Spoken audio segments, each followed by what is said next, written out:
교수님께서 작년에 어떤 개발자 컨퍼런스 블록체인 관련해서 좌장을 맡으셨더라고요. 그다음에 어쨌든 ESG를 중요하게 생각하시니까 이 블록체인과 ESG 관점에서도 한번 좀 짚고 넘어갔으면 좋겠어요. 이거는 오 작가님께 먼저. 블록체인이요? 네. 블록체인은 그야말로 그 탈중앙을 실현하기 위해서 중앙 서버를 두지 않고 분산 서버에서 거래를 검증하는 기술입니다. 네, 그까지는 받아들이겠는데요.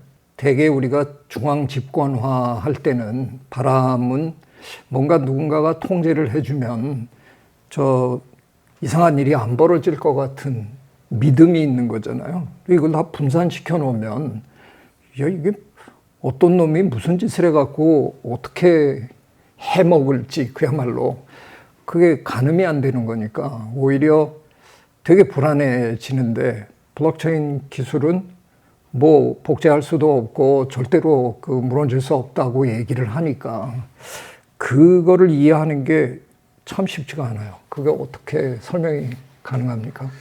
그게 사실이냐 아니냐는 제가 보기에는 좀 시간이 걸릴 것 같고요. 사실 이거는 지적 풍조입니다.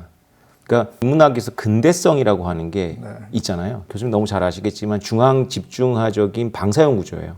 가부장, 남자, 군대 조직에서 왔거든요. 그러니까 철도 모형을 보면 중앙이 있고 그 지방으로 이렇게 뻗어나가서 지방 간에 훨씬 더 그 거리상으로는 가깝지만 서울을 통해서 가는 게 훨씬 더 가까워지는 그런 공간의 왜곡이 생겼거든요. 이것에 대해서 30년 전쯤에 포스트 모더니즘이 나오면서 이거를 탈중앙화하는, 그러니까 핵이 다핵 구조로 이제 가는 시도들이 있었고 인터넷이라는 네트워크가 부상을 하면서 그 기대감이 굉장히 컸죠. 그래서 인터넷 낙관론이 30년, 20년 전에 이제 풍미했었는데 인터넷만큼 독점률이 높은 산업 플랫폼이 없는 거예요. 그러니까 미국의 빅3라고 하는 자동차 회사가 독점률이 높았을 때 세 회사 합쳐서 70-80%였거든요.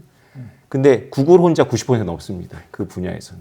유튜브는 거의 뭐 100%에 가깝고요. 그래서 이게 왜 그러냐라는 반성이 있었는데 이 비트코인을 만들고 블록체인을 주장하는 사람들은 이 인터넷 낙관론, 이 탈중앙화, 포스트 모더니즘이라는 풍조를 다시 부활시킨 겁니다.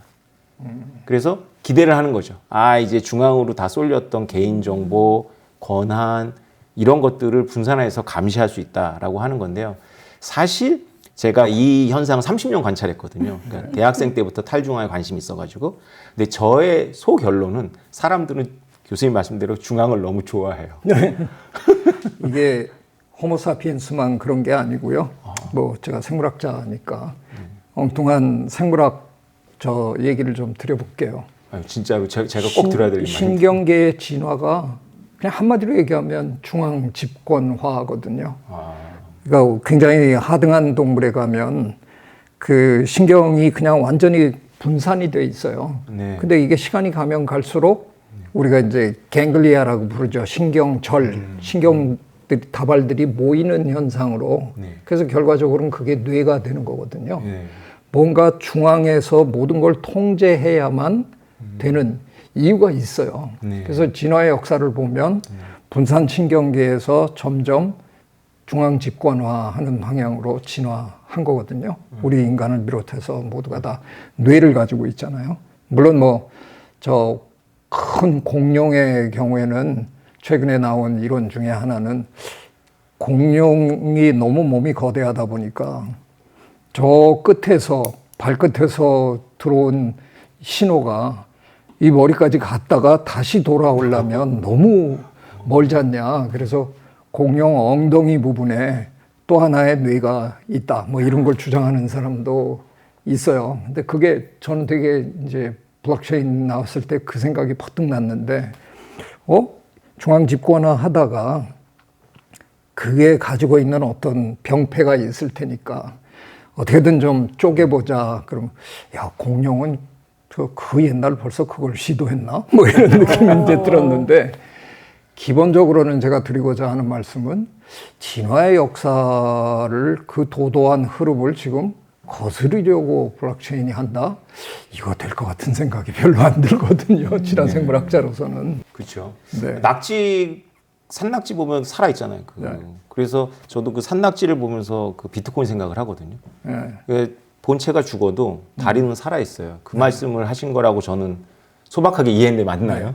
그럼에도 불구하고 그 잘려나간 낙지의 다리 요만한 부분이 네. 하나의 생명체로 살아남을 방법은 없잖아요. 그렇죠. 당분간 네.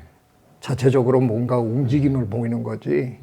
그래서 어쩌면 블록체인이 완벽하게 탈중앙화를 이제 시도한다. 그리고 할 수 있다. 이론적으로 얘기하지만 현실에서는 이게 결국은 그걸 사용하는 존재들은 생물체다 보니까 끝내는 이게 중앙 집권하에 굴복할 수밖에 없는 상황이 벌어지는 건 아닐까. 그런 의구심을 저는 가질 수밖에 없어요. 맞습니다. 크게 보면은 교수님 말씀이 맞는 것 같아요. 그래서 꽃들에게 희망이라는 그 그림 동화책이 있잖아요. 그게 경영학에서는 굉장히 중요한 교본이 될 수 있어요. 왜냐하면 그 앞에 보면 이제 그 애벌레들이 호박나비인가 그런데요. 애벌레들이 높이 올라가면 나비가 될 줄 알고 뭉텅이를 만들어요. 근데 뭉텅이를 만들 처음에는 이렇게 여러 뭉텅이가 있는데 나중에 보면 이게 하나로 수렴을 합니다. 왜냐하면 높이 올라가려 그러면 옆에 뭉텅이 보면 자기보다 높아 보이면 내려가서 글로 올라가죠. 그러니까 내려가서 올라가니까 이 차이가 처음에 우연히 벌어졌는데 이 우연히 벌어진 차이가 결정을 하게 돼 버려요. 그래가지고 우리가 인터넷 초기에 보면 라이코스도 있었고 여러 가지 플랫폼들이 있었는데 시간이 지나면 구글만 남잖아요. 네. 그게 경영에서 말하는 네트워크 효과거든요. 네. 옛날에 우리가 LG 폰도 있었고 심지어 현대에서도 폰을 만들었는데 지금은 갤럭시하고 아이폰으로 수렴이 돼 버렸잖아요. 그래서 뭐 특별히 좋아서기도 하지만 이거는 선순환이거든요. 네. 그러니까 베타 버전을 일반 회사가 스마트폰을 만들어서 내면 사주는 사람도 없기 때문에 미완성 상태로 남는데 삼성폰도 옛날엔 되게 안 좋았어요. 스마트폰 초기 모델이. 그러나 많이 사주니까 그걸 가지고 선순환 시켜서 발전시키고 그러니까 또 많이 수용되고 이런 과정을 거치거든요. 지금 블록체인 생태계가 딱 인터넷 초기랑 비슷합니다. 진짜로 2만여 개의 프로젝트들이 전 세계적으로 있거든요. 그 2만여 개의 프로젝트들 중에 살아남는 거는 제가 보기에는 몇 개 안 될 거라고 보는 거죠. 근데 요즘 보면 여기저기서 뭐 블록체인 이용해서 뭐 한다. 명분들은 되게 바람직한 것들을 하고 있고 교수님께서 블록체인에 관심을 가지게 되신 것도 올바른 방향으로 혁신을 좀 더 촉진시킬 거다. 그런 기대 때문이 아니셨어요? 그렇죠. ESG 강연을 종종 하는데요. 제가 발견한 오해가 있어요. 서양의 기업들은 그걸 좀 이해하는 것 같은데 ESG라고 하지만 이게 동일한 수준에 놓인 게 아니라고 저는 생각하거든요. ESG에서 중요한 건 S거든요. E도 G도 S를 위해서 사실은 존재하는 거죠. 우리 사회를 보다 밝고 살기 좋은 사회로 만들어 보자. 그거에 기업도 당연히 책임이 있다. 그 프리드먼주의에 그런 식으로 이제 기업하면 안 된다. 그거잖아요. 근데 우리나라 기업들은 약간 그 S를 좀 등한시하는 걸 제가 관찰했어요. 연탄도 날라봤다. 장학금도 줘봤다. 그러니까 우리 그건 좀 하던 짓이야. 그 조금만 더 하면 돼. 이렇게 생각하는 거예요. 엔바이러멘털 환경은 그동안 제조업 위주의 나라다 보니까 환경 파괴를 많이 했었을 거 아니에요. 그러니까 이건 뭐 해야 되는데 거기에 집중하고 가버넌스야 뭐 그거는 맘만 먹으면 뭐 개선할 수 있는 거잖아요. 근데 이 모든 게 궁극적으로 S로 다 수렴해야 되는 거거든요. 이런 일을 하는 이유가 모두가 함께 잘 살아보자 하는 그거잖아요. 근데 그런 차원에서 보면 블록체인 기술에 대한 걸 이제 처음 배울 때 지금 양 기자님이 얘기한 것처럼 이거 굉장히 민주적이네. 이런 게 된다고만 하면 그동안 우리가 그렇게 추구하던 그야말로 민주사회가 기술로 인해서 구현되는 그런 멋있는 일이 벌어질지도 모르겠네. 그리고 이제 들어온 건데 들어와서 실제로 진행되는 걸 보면 과연 그런 방향으로 가는 걸까? 누군가는 비트코인을 벌써 많이 확보하고 있고 조금 있으면 문이 닫힌다 그러고 이건 별로 민주적이지 않은데? 이런 생각이 드는 겁니다. 머니홀라 보셨군요. 지금 말씀하신 ESG에서 블록체인 주창자들이 관심 있는 거는 G거든요. 거버넌스라는 말을 참 많이 씁니다. 네. 블록체인 쪽에서는. 왜냐하면 그 중앙이 어떤 권한을 완전히 독점하는 것이 아니라 이것을 견제할 수 있는 어떤 그런 투명성과 의사결정까지도 이제 어떤 인센티브를 갖고 참여할 수 있으면 참여민주주의를 어느 정도 보완할 수 있다고 생각을 하는 거죠.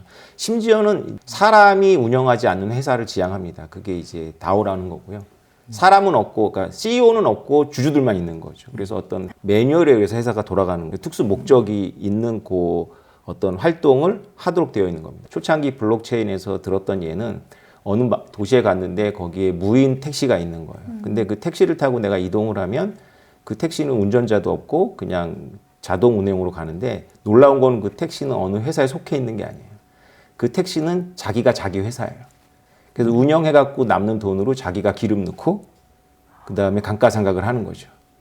그리고 그거를 블록체인상에서 여러 사람이 투자를 해서 그 이익만큼 똑같이 토큰으로 분배가 되고 요 정도는 실현이 가능합니다. 사실은 처음에 말씀하신 내용이 저는 너무 인상적인데 고등동물 어쨌건 고등화되면 중앙 집권화 될 거예요. 저도 똑같은 생각을 하거든요. 자동 무인 택시 회사 정도는 그 택시가 자기를 고용해서 받은 돈으로 자기 부품을 교체하고 기름을 넣거나 뭐 전기를 충당할 수 있는데 그보다 조금 더 고도화된 사업 모델은 결국은 사람이 의사결정을 할 수밖에 없는 비정형적인 것들이 무수하게 생길 것이다 라는 게 저의 생각이거든요. 그래서 저는 블록체인 기술주의자들의 모임에 가면 10년 전에도 제가 나이가 많았어요. 그때도 20대, 지금도 20대들이 주도합니다. 그 젊은 친구들이 굉장히 이상주의를 가지고 이제 추진을 하죠. 다 될 것처럼. 그러나 거버넌스가 과연 이 비정형적인 이 세상을 운행할 때 정형적인 트랙만 가는 게 아닌데 결국은 CEO가 필요하게 될 거고 CEO는 결국 비밀을 갖게 될 거고 남보다 먼저 정보를 취득하게 될 거고 그러면 좋은 CEO만 있는 것이 아니니까 남보다 먼저 취득한 정보하고 남한테 다 오픈하지 않은 정보를 가지고 자기 이익을 위해서 쓰지 않을 수 있게 할 수가 있겠느냐 아무리 블록체인이라도. 그렇죠. 그 단계에 가면 이건 지극히 인간적인 이제 세계로 들어가는 건데 그것까지 정말 컨트롤할 수 있을 건가? 그러면 불가능한 거 두 개가 있는 거네요. 그거를 깨보고 싶은 인간과 생리적으로 극복할 수 없는 인간이 끊임없이 충돌하는 거 아니에요?